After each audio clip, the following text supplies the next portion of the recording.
Whistleblowers are like canaries in the mine. They send us warning signals to expose injustice and abuse. Without them, we often wouldn't know what governments are doing in our name and the crimes that are being committed on our behalf. Whistleblowing is pretty important for investigative journalism because a lot of the information that we want to get isn't officially released, and even if you make freedom of information requests, a lot of the information is so sensitive that the powers that be will do everything they can to shut it down.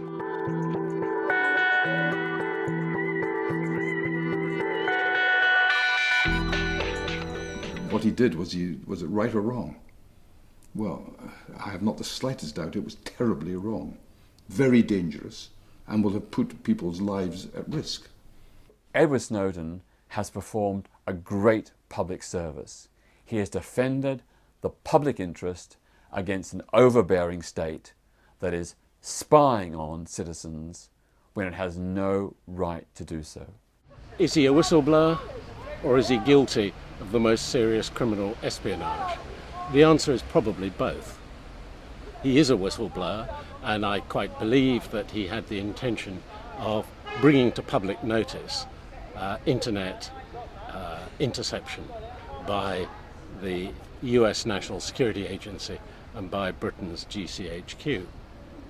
At the same time, what was discovered on the hard drive of Mr. Miranda, the partner of the journalist most closely concerned, was 58,000 top-secret British intelligence documents. That makes him, if it is Mr. Snowden who acquired these, and I can't see where else they came from, that makes him guilty of really very serious espionage. It is quite absurd for the United States government to treat Edward Snowden as a spy. Quite clearly, he has never been in any contact with any foreign intelligence agencies or governments. He's not sought to financially benefit in any way. He's not driven by an ideological commitment to another nation or another series of ideas other than the principles of open, transparent and accountable government. They should be responsible so that judgments can then be made. Is there something that needs to be put into the public domain, or is that person wrong in thinking that? That's what a responsible person, a decent person does. But when you simply download tens of thousands of secret documents and give them away to newspapers, for all we know, Mr. Snowden, when he was in Moscow, may have been giving them to the Russian government. I don't know. He's a complicated case, but as all whistleblowers are, actually, there's very few that are just, these amazing paragons of virtue and who do everything right. They're human, they make mistakes. But I think he's shown that one person can make such an amazing, just an astounding difference. If you think about all the hundreds of thousands of people that work in intelligence work, and there's just this one guy, and what an amazing difference he's made to our whole understanding about surveillance.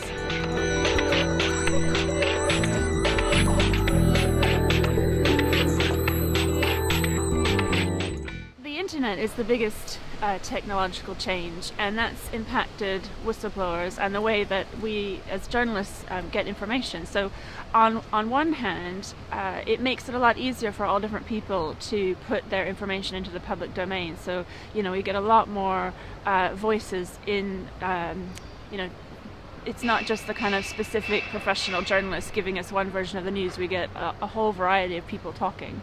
For us, anonymous is an option for an individual, but we normally say it's an option of last resort. If someone doesn't know who you are and the public don't know who you are, how can anyone protect you? It is an important route, and it's absolutely vital that individuals are able to do it if they need to get information out where it is not safe for them to do in any other environment. But I don't want to live in a world where people need to be anonymous and hide behind these kinds of things. On the other hand, I think there's always been this mistaken idea that you can be totally anonymous and protected on the internet, and in actual fact it's very, very difficult, almost impossible, to remain anonymous. There is comprehensive legislation in the UK that protects individuals across sectors, but it doesn't protect people in the national security services. It doesn't protect individuals that are disclosing information that would be covered by an act such as the Official Secrets Act. So those individuals are vulnerable if they're left in a position where they see information that truly worries them and they think it's in the public interest to disclose.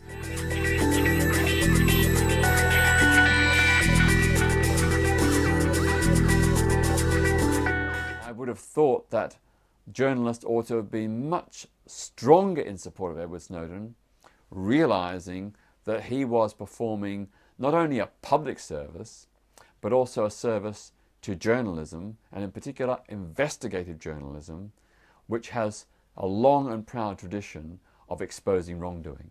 The media coverage of the Snowden case in Britain, it's mostly been totally dominated by The Guardian, and I think what you've seen is from the other newspapers is a real backing away. They don't know how to cover stories like this anymore. They don't have the expertise, they don't have the confidence, and they don't have the balls, frankly, to do a story like this. Newspapers are quite responsible. They try to say, they ask themselves, does this look like something would we be causing damage if we publish this? So they do their best, but quite often they don't know either. To my mind, The Guardian has published responsibly. They've looked at everything that they've published. They haven't put anything into the public domain that they haven't scrutinised themselves. And they've gone to the relevant authorities, asking them if they have specific comments, and they can prove that anything in the information is going to be harmful to national security. There's a real difference, I've noticed, when you get information related to security agencies in Britain or America. So in America, you can definitely have some kind of dialogue with those agencies. In fact, those agencies, the FBI, the CIA, the NSA, they're all covered by the Freedom of Information Act. In Britain, they're not, and they're totally sort of a wall around these agencies, as if they're the word of God, and you can't question them at all. Heather Brooks is completely wrong.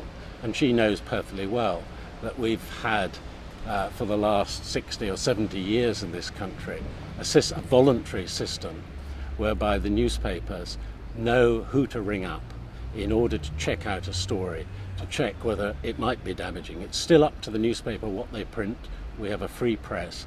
There is no censorship, but they have the ability to check out a story. And the newspapers with a story like Snowden, that's exactly what they do. They don't always follow the advice that they're given. That's their right as journalists.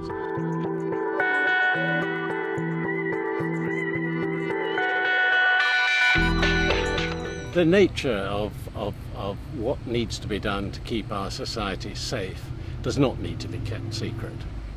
We can have a good debate about privacy, about the limits of privacy, and about what it takes in an internet age to track down the communications of terrorists, of serious criminals. The exact sources and methods used by the police service and by the intelligence agencies have to remain secret, because the very people that they are trying to track down are very interested in how they might be tracked down. We shouldn't have had to wait for Edward Snowden to blow the whistle. We should have been told. There should have been debates in the US Congress and debates in the British Parliament before this surveillance programme was agreed. I think we all heard the person on the street that said, well, what does it matter if they can see what I'm doing? I'm not up to no good. But it's really not whether you're up to no good, it's whether you're up to something that those in power don't like. So the computers are programmed, they remove these emails from the vast majority of others, which are never looked at and are never examined. So no human eye has ever looked at 99.999% of all these communications. When you get this tiny number, which have something in them that suggests they might be to do with terrorism, even then, if the intelligence agencies want to look at the content of an email that someone has written, or a telephone conversation that they have taken part in, they have to put an application to the Minister, the Secretary of State, explaining in some detail why they have a reason to believe this needs to be done, and only if that is agreed do they have the legal right to do it. And even once they've done it, retrospectively, the intelligence commissioners, who are judges, will look back at the permissions that were given to make sure it was done properly. And of course, with the modern internet, with Skype, with social media messaging, you need to have something like Prism and the buffering software like Tempora in order to access the communications of those who mean us harm. What we need to ensure, of course, as society, that we do not allow the access of those who are not warranted to be, who are not under suspicion. National security is this new word of God. You know, it's kind of the alternative of how the church was in the Dark Ages, in the medieval ages, where it was saying, you know, we can't possibly tell you, this information is so important that we can't possibly tell you about it. You just have to trust us with complete blind faith that it's kept secret in the interest of national security. Well, all of historic precedent shows that people in power don't just keep information secret for the public good, they keep it secret for the private good as well.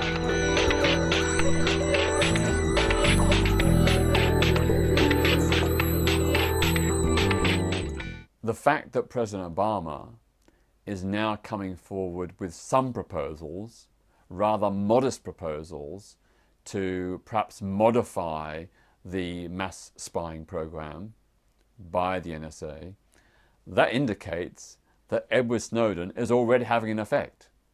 I mean, maybe these proposals are very weak. Indeed they are.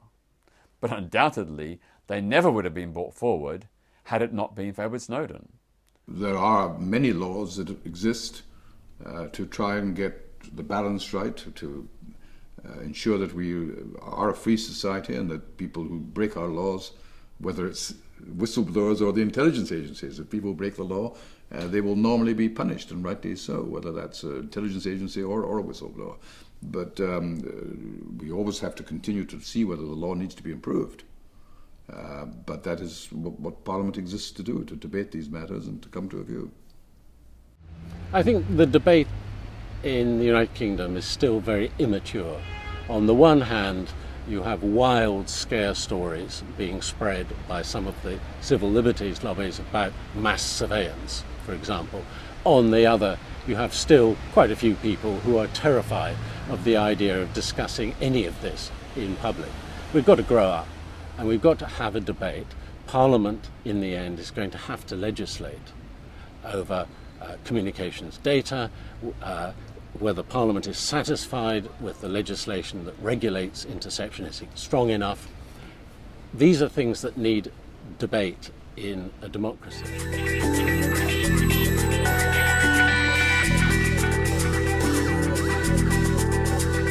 We need to really change the way we view whistleblowers. I mean, people come into the public domain and want to blow the whistle for different reasons, and some of them can be really petty or vindictive or vengeful or very personal.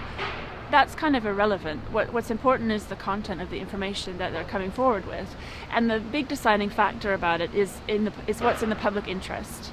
So we need to have a law that really respects whistleblowers who expose information that needs to be put into the public domain, that exposes abuses of power or injustice or corruption or maladministration. We have to remember that those individuals that are handling that information, we trust them with that.